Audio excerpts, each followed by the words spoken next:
following announcement has been paid for by the New World Order. Hey, welcome to another edition of the Filthy FRB Show. It is Sunday, August 2nd. I'm FRB, joined, as always, by Filthy Tom Lawlor and his coach, John Wood of Syndicate MMA in Las Vegas. What's going on, guys? Well, hello there. Tom, or did I already mess up the Skype thing? Are you there? No, I'm here. Okay. I was waiting for John to go first. Gotta respect your elders. Oh, ouch. So, Tom, we had this counter move game on countermove.com. It's fantasy MMA. There was 500 spots. All of them were occupied last night for our game. So I just want to thank all the people that follow us on Twitter and listen to this show for signing up for the game. It's fun. I saw a guy tweet me today. He's like, I didn't care about any of the fights other than Ronda, but this game made the entire fight card interesting. Yeah. So it's not the first time all of our slots have been filled either, Brian. No, but I think there were only 200 slots in previous. And this, yeah, I know where you're going with that. So we had 500 this time, but so that was quite possibly the worst plug ever in podcasting history. But I never claimed to be a professional at this. But the reason I wanted to kind of unpack what happened, about a week ago in Chicago. Tom's return to the UFC, big knockout, and wanted to get John's viewpoint as your coach, Tom as a guy who actually did the work, and then the fan, me. So I know some. I guess we'll start out with John. John, tell me a little bit about your background. How did you start Syndicate? What is your background, and how did you link up with Tom? I've had the gym for about 13 plus years now. Actually, it's been named quite a few different things. I've started originally as a Las Vegas Combat Club with Ricardo Perez back in the day, one of the original gyms and MMA gyms in Vegas.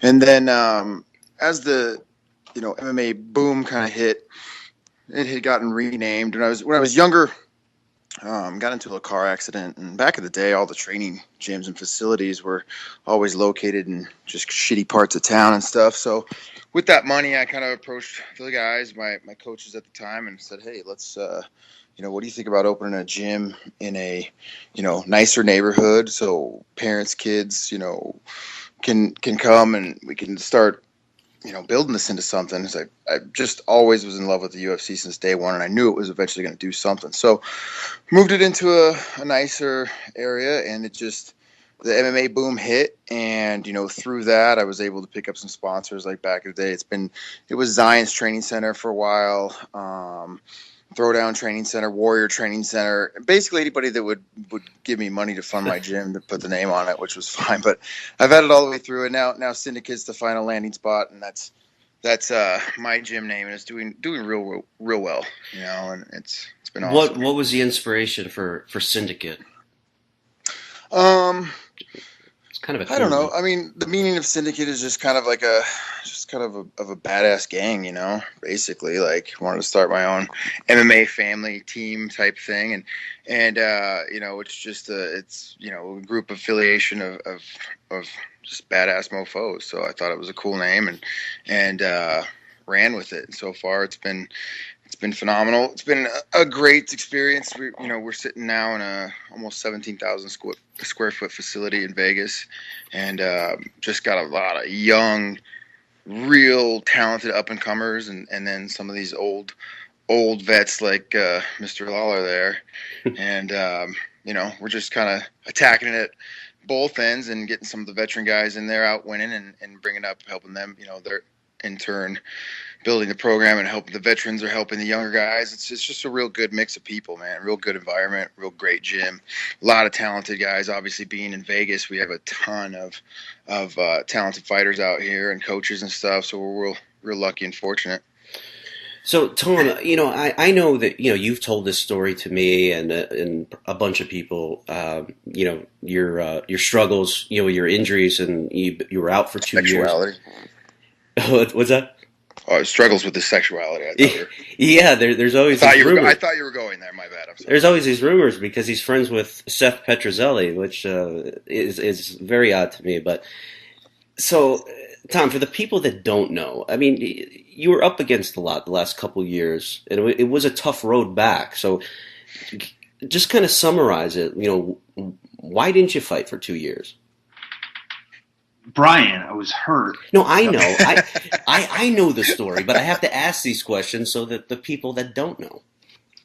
I was hurt, and then I got better. I tore my ACL, MCL, meniscus in a fight. Actually, Michael Kuiper tore my ACL, MCL, meniscus in 2013, April of 2013. Then I was rehabbed and ready to go against Ilir Latifi last July, and then I retore the meniscus, so I had to have that scoped out, and then after that, it's been another year. So, John, when did you take over as Tom's main coach? Well, Tom came in about 6-7 months ago. Kind of wandered into town and. Just saw him. He showed up one day at the gym, started, training on the mats he was there with Vinny Magalesh and working and doing some of that stuff. And it's just one of those things. As he kind of showed up, hung around, we just started talking, and it was real quick after we, had our first conversation about, our love of poetry and fine wine and things like that. We knew it was just kind of things kind of started really meshing well, and after a few long walks, we just decided that, everything kind of worked out together. I've been trying to shed this image. Because of Seth for fucking years. Now you're coming at me with here? No. But Tom, talk about that. Tom, showed up at the gym, and it was one of those things where we have a real good atmosphere at our gym, and we don't have any egos or head trips or assholes or anything like that, and everything is kind of a big family. And right off the bat, it was apparent that Tom kind of fit in with us. We got a real fun-hearted gym, and he falls right in line with that. So it was kind of one of those deals where he just kept showing up, and decided he was going to stay in Vegas. So, basically I offered him a job as, coming on as a coach and helping the younger guys. And his coaching abilities are awesome. So it fit real well with and all the younger guys and the guys on our team, even the older guys, the veterans.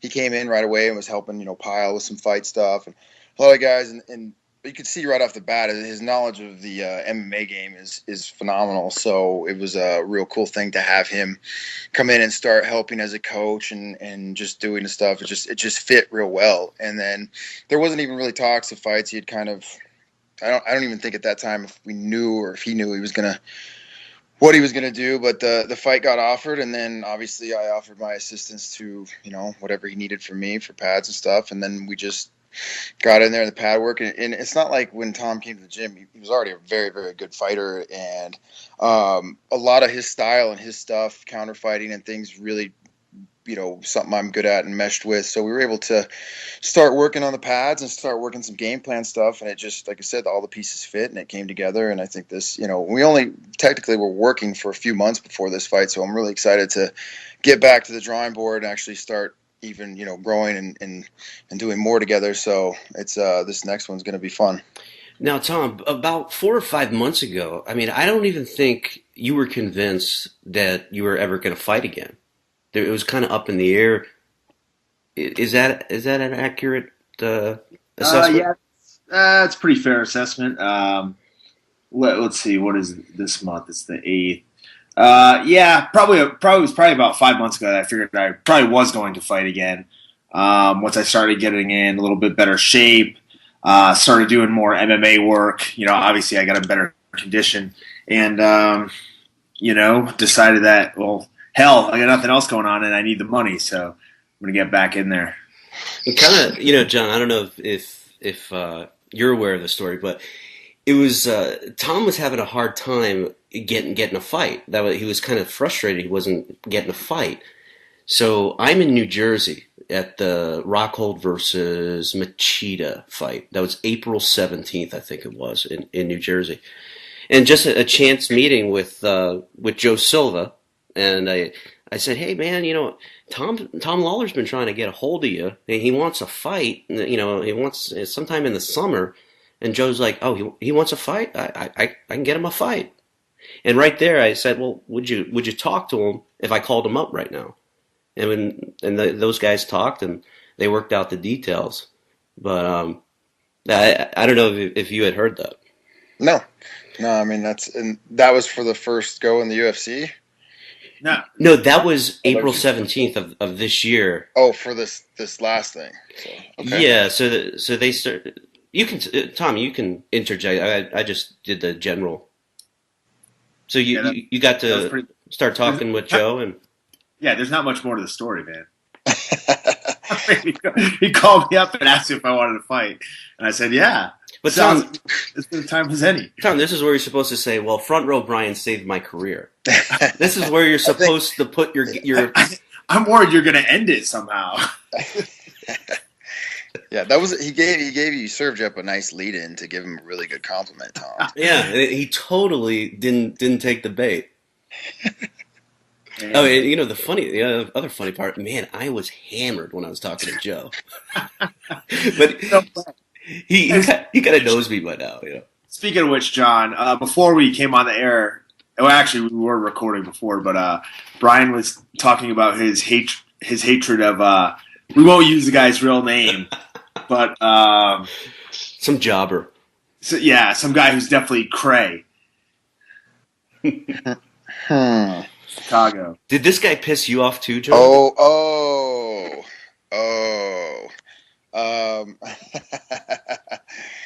Interesting. That's all I have to say for that. Very interesting. Well, I mean, he was trying to help the local economy. Some of the people on the street, try to move some merchandise. Yeah, that was one of the more interesting people that I've met there, and I'd really be okay with not ever meeting him again. But and that was the reason I got all pissed off. We were at that Mother Hubbard's bar. It was like, I don't know, 3:30. This guy, I got so pissed off, I just fucking left because I was just like, man, we didn't name this guy's name out loud, right? He's not the no.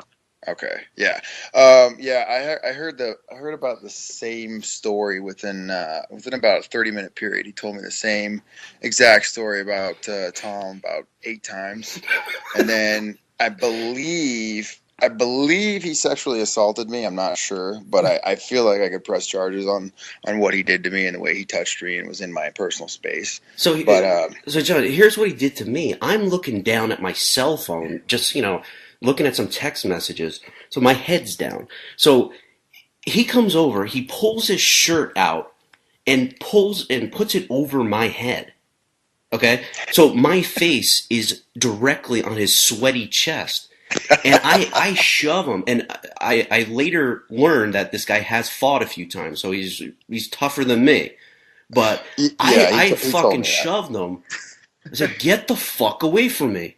And I was legit pissed off, and I was like, "This is bad news. I got to get the fuck out of here. I'm gonna do something." Ryan, have you looked at the YouTube link I sent you? Let me pull it up now, because that's exactly what I envisioned. Let me pull up if that's the. John. Do you remember the scene from Along Came Polly, where? Yes. Oh yeah, where the basketball scene. Yeah. That's exactly what I envisioned. I'm watching it now. Was a fun guy, but that I'm watching the clip now. That's what it was. So, and then of course we had our friend Chris from Iowa, and he put up a picture. I guess he's my friend, and I brought him along, and he had about seven beers in that picture that he took with you, Tom. Do you remember, Chris? And you guess he's your friend? You don't know? Did you know him before this weekend? Yeah, funny thing. I actually get recognized in public sometimes. It's the weirdest thing. So I was at a fight about 18 months ago, and he just comes up to me. He's like, "Hey, front row Brian," and then that was the second time I ever met him. And you guys hit it off. That's actually kind of how John and I got started. But he left that part out. Yeah. So you didn't want me to add any more to the story of how we got started, Tom, so I just backed off it. I'm sorry. So the training camp. Who came up with how was it structured? Was that all you, John, or how do you handle it? Well, the first time when you work with an established fighter already for the first time, like a lot of it is us, feeling each other out. No homo, but it's just kind of seeing what Tom likes to do, interjecting what I like to do, and coming as collectively with a plan together. And because my goal is when I start taking on fighters and coaching them is not to completely change one style, just improve in the areas, figure out what that style is and how to make it better and more effective. So it was just watched a lot of tape on Volante, watched all of his fights, and kind of got Tom's idea, input on it, and it was very, very similar to what I thought. It was very cut and dry. We knew we were going to go out against a big dude, big, strong, athletic guy who was going to throw bombs the entire time. You're going to get a bunch of, huge kicks. I think he kicks more than he punches, and when he does punch, he throws hard. But one thing we looked at is, the cardio. We know Tom's got some of the best cardio, I think, in the division, and he's not going to get tired. He can go 3 rounds hard, put that grind on. So everything kind of went as we expected. Our plan was to not stand in front and trade with the guy too much and, move and kind of sucker him. Like I said, Tom came to the gym with some really good counter fighting skills, and that's something that I try to preach to everybody is being able to counter fight along with going forward. So we just sharpened up, worked those game plans. We knew that when Volante would throw hard, he was open for punches and counter punches. Chin comes up when he comes forward. One thing we didn't we kind of figured that we'd end up being kind of that first round would be a grinding round up against the cage, and that's one thing that Volante did really good. I've watched every one of his fights, and when you went after him or through, he would back straight up to the cage, and it was kind of easy to get him on the cage. And that's one thing him and his guys really improved upon, was just holding the ground and kind of they weren't about to let Tom, or he wasn't about to let Tom bully him, so that was kind of a thing where it's like, oh, okay, that changed for sure. But everything else went according to plan, man, and I thought we would end up truthfully somewhere second, third round getting a submission. But we were ready for whatever. Tom was ready for whatever came. And that's kind of, I never try to over game plan against the fighter, because you never know. My thing is I look at, when I go to study for fights, I look at my fighter, his last couple of fights, and try to figure out, okay, if I was the opposite coach, what would they be coaching him to try to do? And I try to improve those things with my guy. And then, lightly game plan around, because, dude, we all know shit can change. Anything can happen in a fight. So you can expect a stand-up war and you get taken down right off the bat. You never know anymore. There's no such thing as a guy who's just, he's going to straight. Well, there's a couple of them, but there's you're going to get straight wrestle fucked or, whatever the situation. Like, it could go anyway. Guys get knocked out all the time from pure grapplers, guys get submitted by other. It's crazy. So I never try to put a game plan together so much that if it doesn't work, that the fighter's sitting there, pissing in the wind saying, oh my God, I don't know what to do, because I've seen that happen a lot. So we just looked at the glaring, things that were standing out and try to work that game, and it worked real good. And it was basically, too, we knew the ring rust at the time from having Tom out of the cage, just getting in there and feeling comfortable. My thing was to make sure that he just felt comfortable, where he didn't have to run out there and try to take the guy down, stand up, and Tom's got great stand up, great timing. So I think as we go moving forward, wherever the fight needs to be, he'll be a complete fighter to handle it. So Tom, how did Volante feel? Were you like, this is what I was expecting, or did, the jump moving up to 205, because even Brian Stan said that, all the guys are strong guys, but he said that you're a notch above normal as far as just from a pure strength. Did you feel Volante was heavy in there or hard to move? There was very little like grappling action, and like John was saying, he was taking the center of the cage a lot more than he usually does. I mean, he did land that takedown on me. That's why I don't kick. So, yeah, I don't know. I mean, obviously he's a big dude, and we didn't get into too many grappling exchanges. When we did, it was kind of like collar tie and uppercuts and stuff like that. So tough to tell in that first round. Plus, I would say a little past midway through the first round, I saw him how much energy he uses and expends with like every strike he was throwing. If you look at the fight metric of the fight, Brian, it says like, I don't know what his percentage is. It's like 31 strikes landed out of 55 or something, right? Right. And then it says power strikes landed, and it's 31. So every single strike that he threw was like, trying to take my head off. And I could just see him getting a little bit slower. And after he caught the kick and kind of tripped me up, I figured like, okay, I'm probably down in this round unless I go for something and leave myself open and do something stupid. I may not, I might give away this round. So I started moving outside and staying outside his range, and he was still swinging hard, still missing everything. And when he went to walk back to his corner at the end of that first round, you can see, I mean, he's already breathing with his mouth open and stuff. So, I thought right after that my chances were real good. How did you feel? Did you feel a little winded? Because this is your first fight in 2 years. Was it? I don't think so. I don't think I was winded at all from what I remember. I mean, John has a better view outside looking in, so maybe he knows. Yeah, no, I don't think there was any. I think any of the stuff that would have been on, as far as affecting maybe the adrenaline dump, there's no way that I didn't see Tom slowing down at all or any kind of. I just don't think that's in him. Like physically, he doesn't have that thing where he's not the type of guy that's going to gas out in a first round or whatever. And we really anticipated that. That was another thing with Volante, is we knew that he slows down considerably after the first round, but continually he'll go 3 rounds still throwing as hard as he can. Every punch that comes, that guy is dangerous, and that's, like I said, one thing we were just trying to make him miss those punches, get tired and get into it and keep grinding on him. But no, I don't feel, when Tom came back to the corner, he was still alert, still whatever. Everything was good to go. I didn't feel at any point in time. And to be honest, I knew that first round was going to be kind of a pick 'em round. It could go either way.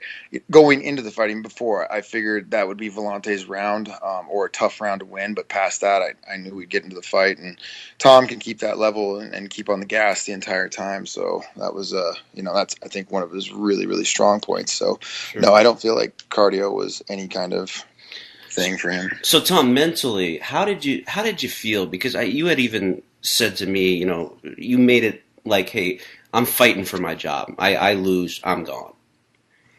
Yeah, that's pretty much how I view it all the time now. There's no telling what tomorrow holds, Brian.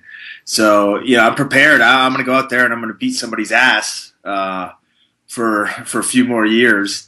And who knows after that? But I basically just view all these fights as do or die now. I don't know, John, probably you were around Tom more than I was, but you were a little ornery the week of the fight, Tom. Yeah. Well, hey. So sometimes I'm getting old at the right time, I guess. At first you're cutting a promo on the Reebok employee. They turned down your entrance song, and then you had a little dust up with a media member, and a big, well, I shouldn't say his name. Our New England friend was like, hey, yeah, he's a little ornery this week, man. Yeah, we're trying to calm you down a little bit. What do you want, man? It's all part of my elaborate plan. Don't worry. But yeah, but he seems so calm though. Stop laughing. This is no joke, man. So I mean, I thought in the big scheme of things, I thought Tom was actually quite pleasant to be around. I'm around weight cutting fighters every week, every weekend, and I'd give him a solid, B plus, A minus on the attitude range. I mean, dealing with all the media bullshit and all that kind of crap, that's just like standard. I don't think anybody likes to really do that shit and all the stuff that's been going on. But as far as like personally, that was probably one of the easiest, well, if not the easiest weight cut I've ever been around. It's the best weight cut. Right. I still got to try to figure out how I can get everybody to do that. But yeah. So John, how close were you to saying to Tom when he had the staph infection, "Hey, I need to pull you out of this fight"? Dude, I mean, I didn't think it was going on. I mean, I had several conversations with people outside the gym that were asking me. I was like, dude, there's no way. There's absolutely no way. So I think when he went in, one, the infection itself will make you feel like shit. Two, the antibiotics make you feel even shittier. And the thing is that it kills the infection, but then you've got a residual effect for a solid 7 to 10 days usually on that stuff. So just doing the math, we were looking at it, and I'm like, fuck, there's just no way it's not going to happen. And, also, if he's got this giant open sore, even after, we're not going to be able to train.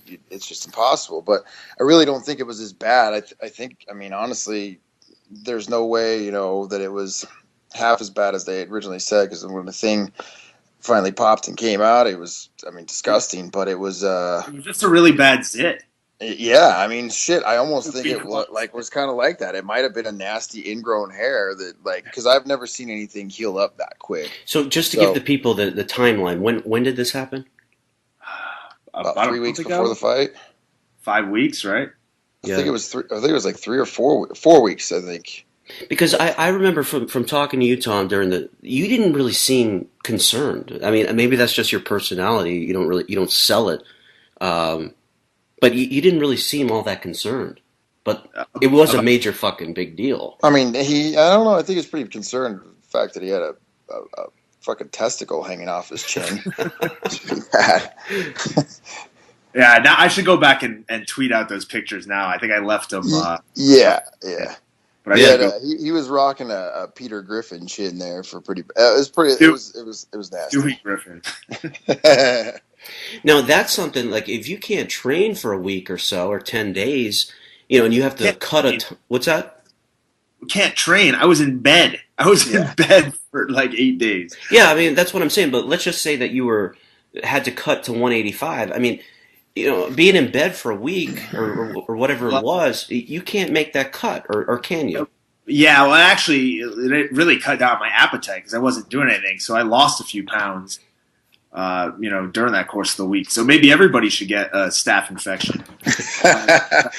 That's part of the new diet. I'm gonna write a new book with Tom called Cheeseburgers and Staph: The Way to Cut Weight. Now, I heard, Tom, the last time that you went to 85, you started puking a green substance. What is this, like the Great Muda? Yeah. I was spraying it in people's faces. I was looking for Sting. I was going to get back my TV title. So it was that bad. Like you felt like death the last time at 85. Yeah. I know we're planning on having Tim Burrell from Tim Burrell BJJ on in the future. And if you think I'm old and salty, wait till you get a load of this guy. It was really nice to meet him. He's really a nice guy. It was really nice to meet him. Yeah, he's the man. Well, when we get him on, you can ask him about how I looked because I felt like shit. So the promo with Rogan, was that off the cuff, or was it something that you had prepared? Chain is what that was. That was off the. It was off the reservation. Because I thought you delivered it well and all, but I don't think anyone's ever said that you were a joke. Oh man, dude, that's all I get from people. You've been in the UFC for 7 years and you're 6-4. How many guys stay employed with the UFC for 7 years? It's got to be less than. I mean, it's tough. Put it that way. I'm not going to make up a stat, but okay. So, what was the inspiration for that promo? I'm sick of people thinking I'm a joke, Brian. What do you want? I'm no joke, man. So you didn't answer, but was it off the cuff or was it prepared material? It was slightly prepared. I had some bullet points going in. Now I think that last right cross Volante through kind of fucked the speech up, but. So yeah, I mean, you were telling me about Volante backstage. He was just very gracious in defeat, but he like came up and congratulated you like 3 separate times. Well, we were in the back because he forgot like you had rung his bell that bad. Yeah, I guess I didn't think about it much at first. You know, we're sitting there and he says like, "Hey," we were just having chit chat. And by the way, this guy's great. I like talking to this guy a lot. He rode like with us on the way to the airport. The next morning, we talked for like a half hour. I missed the last 2 fights basically because I was talking to him in the hallway. So he's a fun guy to talk to, and we were just talking in the back, and he congratulates me, and then we're watching Joe Lozon versus Gomi, and then he kind of like acts like he just saw me and like, oh hey, and congratulates me again, stuff like that. So yeah, and then he almost like fell out of the cage after the fight. So. Yeah, yeah. Because one of my friends, we're in the bar and he's talking to me. He's like, "Congrats! Oh, great job!" This is the guy who was doing his best Just Bleed impression while I was doing my interview on TV. He's saying like, "Hey, great job, but don't you think it was stopped a little early?" And I'm like, "Oh, you're my fucking friend, man. Get out of here." So yeah, a lot of people ask me about the stoppage deal. The fact is that just to clear that up, if it would have gone any more time, I mean, yes, it could have gone 2 or 3 more seconds. But you can clearly see by the way when Volante got up, and I mean he wasn't there and was gonna. And if you watch the video, I mean his eyes were closed on the way down, and that's what referees and people are there for, is to protect the fighter, not that It wouldn't have gone any other way. It might have been a submission or whatever, but you don't need to do it anymore. When someone drops like that, anytime anybody in a fight usually gets folded where they fall like that, the fight's going to get stopped. It happens all the time, and that's it's on the referees. That's their job to make that decision, and it's got to be a split decision. Sometimes they screw it up, sometimes they don't. But I don't think that was a bad stoppage, by the way. Sure. Don, you kind of sound like Joe Rogan. Now that I'm listening to you, Dude, not to laugh, but there's some. If you want me to go full Rogan, I can. Oh yeah, but don't offer something like that if you're not going to do it. No. So we're up against a little bit of a time thing here. Tom has to go to some medieval times bullshit. Tournament of Kings, asshole. Tournament of Kings. Who's hosting this distinguished event? And I didn't even get invited. Arena. Oh, they have an arena there, huh? Excalibur Arena hosts it every single night. Yeah, dude. And you didn't even think to ask or tell me about this? That's a little hurtful. I knew. Come on, bro. I've been to that like 3 times before. Are you kidding me? What do you need to go again for? Why wouldn't I need to go again? That's the question. I'm saving up. I know you got limited nights out, so I'm saving up. No, that is true. Saving up for Puppetry of the Penis. That is true. So, John, has Tom gotten you into professional wrestling? No more than I was. Like the funny thing is I grew up like that's kind of my segue into MMA. Is from the time I was, 5 years old. I loved pro wrestling. Loved it. I mean, I'm more of the WWF generation than WWE, which anything 80s, early 90s, love. Totally into. I can rap and bullshit about all that stuff. The new stuff, it's too much soap operas. It's just too much. I feel like I'm watching an episode of the Kardashians when I watch that shit now. So I'll click through and run through, and every, I don't know, once or twice a week I'll stay on the channel if it's on for 10, 15 minutes just to see it. But I think I know more about women's pro wrestling now because my wife watches that amazing Divas show. So. It's amazing, man. My mom watches that, and my mom's never watched wrestling in her life, and I don't think she liked that I watched it as a kid, but she just allowed me to. but she loves Total Divas, so she's always asking for updates on John Cena. Is he going to marry that girl? And what girl isn't asking for updates on John Cena? Right? Yeah. He's so dreamy. By the way, rest in peace, Roddy Piper, one of my favorites Yeah. of all time. That's that was actually really bummed out about that. But yeah, so Yeah, it's a shame, man. I think he had 4 kids, and one of them, Cult's about 24 now, but when he was 19, he was at Team Quest, and he was up in Oregon, and he wanted to be a fighter, and he fought a couple times, but I think he got thrown in there against some guys that were too good, at that point, and he just wanted to get out of it. But he was the guys in the gym loved him, like Chael and Linlin, and I guess Randy had already gone to Vegas at that point. But yeah, and I think he's got another daughter that's like a freshman in college or something. Just a terrible situation, Yeah, I said on Twitter, one of the downsides of getting older is seeing all your childhood heroes die. yeah, oh, shit. I think I got like Brutus the Barber and Hacksaw are the only ones left. Well, somehow the Iron Sheik is still alive. How the fuck does that happen? Yeah, whose childhood fucking hero was he? Yeah, no. I was gonna say no one Well, fucking that's likes true. the Iron Sheik at all. If that motherfucker dies, who cares? Whatever. Now it's just funny because he's crazy, but no, I mean, Damn. like, no one liked the Iron Sheik. Are you Yeah. kidding me? So yeah, to be honest with you, the Iron Sheik as a wrestler, I didn't give a shit about. No one did. The last decade with his crazy antics is what made me a fan. I mean, I would say 90% of the people only know him from Twitter. No one watched that shit. I hated the Iron Sheik as a kid. Yeah, and he wasn't. I watched his matches, and like he didn't look like I mean, he was a legit. I mean, I researched it thoroughly, and I asked people at Minnesota Wrestling Club. Alan He was Rice, a wrestler. he was the real deal. Yeah. Greco-Roman national champion, and he would have gone to the '72 Olympics as a competitor, but he wasn't a citizen of the United States. He was the best guy in the country at that time, but he just couldn't go. But yeah, all right, Tom. So we'll again, congratulations. It was this is a great comeback story. Amazing, really. Going up a weight class and you knocked the guy out. No, I'm not going up a weight class. This is what I weigh now. Well, you went from 80. Your last appearance was at 85, and then you went up to 205. That's what I was referencing. Yeah, but this is my weight class.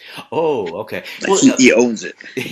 And And he is not joking about that either. all roads lead to Lawlor. So what is next? I heard a rumor November 7th there's an event in São Paulo, Brazil, headlined by Dan Henderson and Vitor Belfort. You want on that card? I don't know. I don't know about Brazil, man. It's kind of scary down there. If they throw a ranked opponent at me, though, I'd be happy to take it.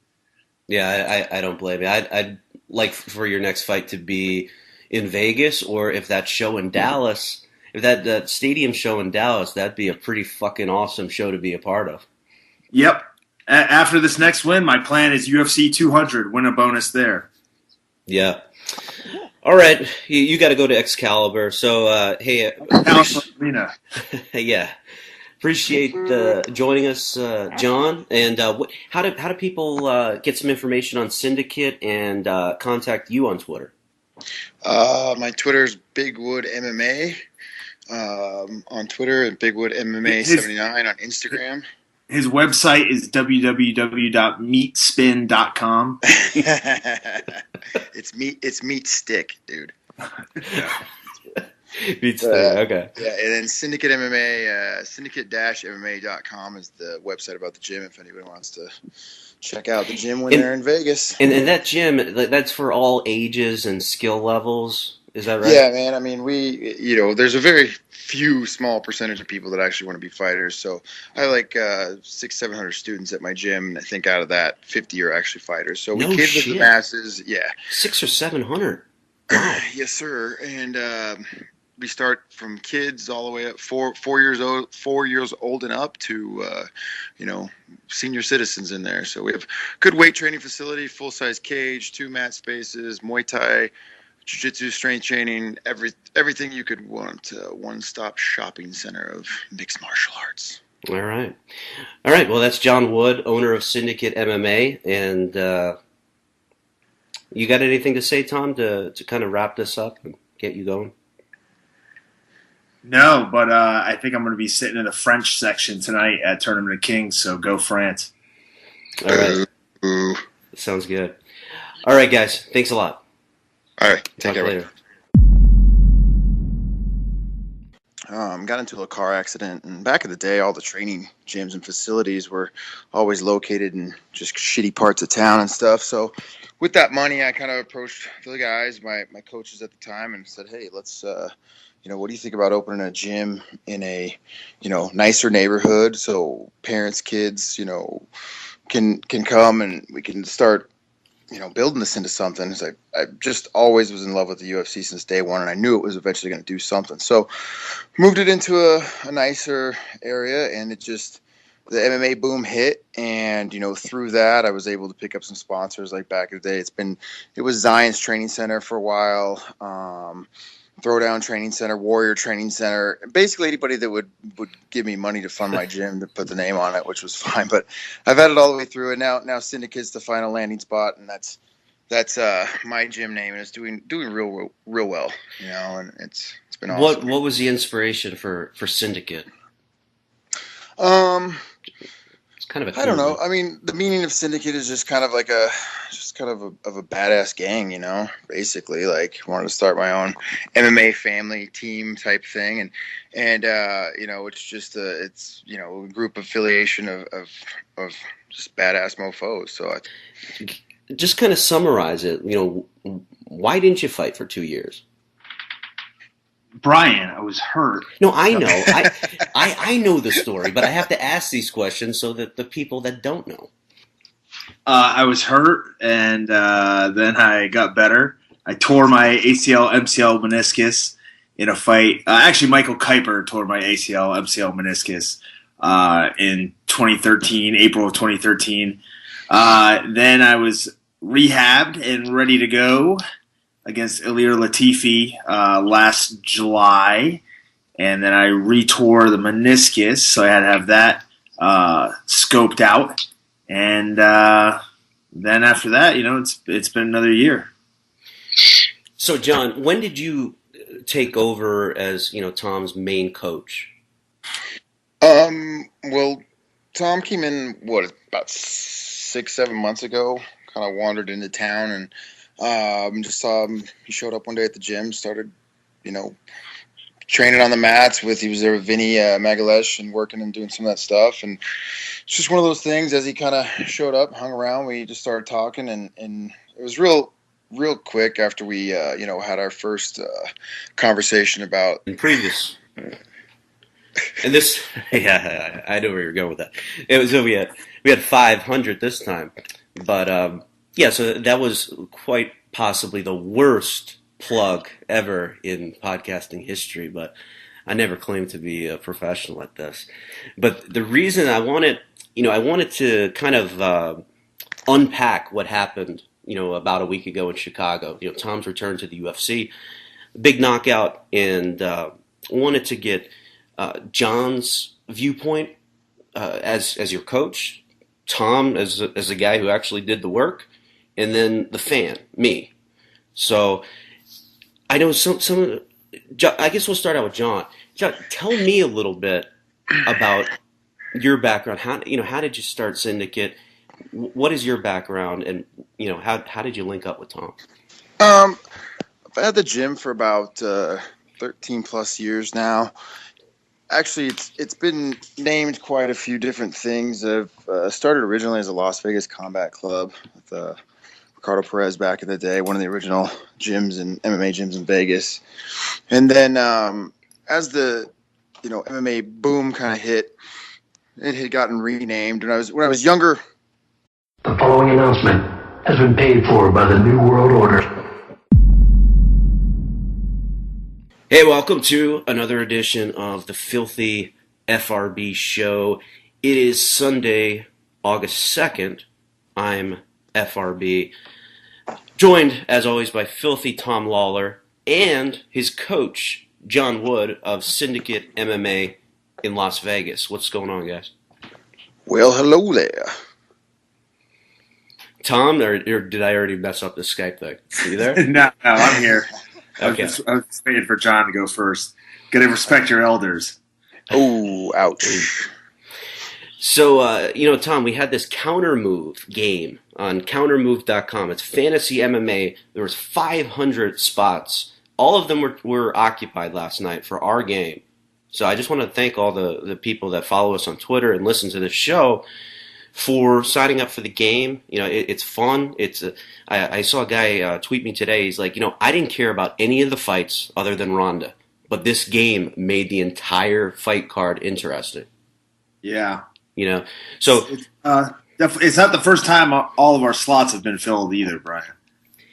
No, but I think there were only 200 slots. I thought it was a cool name and ran with it. So far, it's been phenomenal. It's been a great experience. We're sitting now in a almost 17,000 square foot facility in Vegas, and just got a lot of young, real talented up and comers, and then some of these old vets like Mr. Lawlor there, and we're just kind of attacking it at both ends and getting some of the veteran guys in there out winning and bringing up, helping them. They're in turn building the program and helping the veterans are helping the younger guys. It's just a real good mix of people, man. Real good environment, real great gym, a lot of talented guys. Obviously, being in Vegas, we have a ton of talented fighters out here and coaches and stuff. So we're real lucky and fortunate.